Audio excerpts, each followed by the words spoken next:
থাকি তা মানুষের কাছে টেয়া শুধু আনছিলাম আসরুদ্দি, জহরুদ্দি, মহিবুল, আনোরা, কদবানুমাও আর টুকলুর মায়ের কাছে তো নেই টেয়া আনছিলাম। তো বহুত সুদ দিছি, বহুত লাভ দিছি, তাও একজনে এখন দাবি জানাইছে 16 লাখ, 12 লাখ, 11 লাখ টাকা করে বলে আনতে আমার কাছে পায়।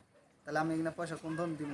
কাজ তো এখানে বাড়িঘর ছাড়ছি, বাড়িঘর ছাড়ে ফাঁকে রয়েছি। মানুষ আমার বহুত ভাবকে দিছে, রাস্তায় পাইলে মেরা লাভ, রাত ডেগার দুদিন বাড়ি কিরাও দেয়।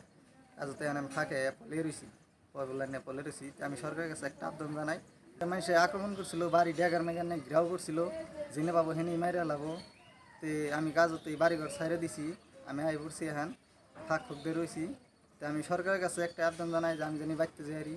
আর হিমন্ত বিশ্ব শর্মার স্যারের কাছে একটা আবেদন জানাই যে এই সরকারের মধ্যে মধ্যে ঘুষখুর দালাল এগুলো ধরে জেলে দেয়।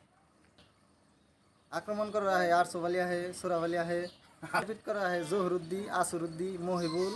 ওরা প্রতি রাতে 1টা বাজার 2টা বাজার আমার মার দিবার আহে, বা রাতে এনে বাড়ির চারের মধ্যে ঘুরে।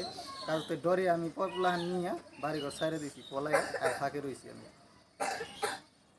ঘিরাও করছিল আসরুদ্দি, জহরুদ্দি, মহিবুল। ওরা রাত করে এনে বাড়িঘর ঘিরাও করছে।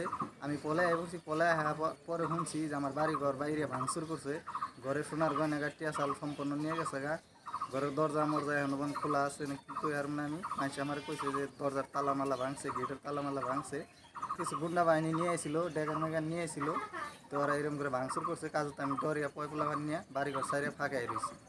তা আমি সরকারের কাছে একটা আবেদন জানাই যে আমি জানি বাড়তে যাই, আর এই সুদখোর ঘুষখোর কিনে জানি ফট করে জেলে দেয়।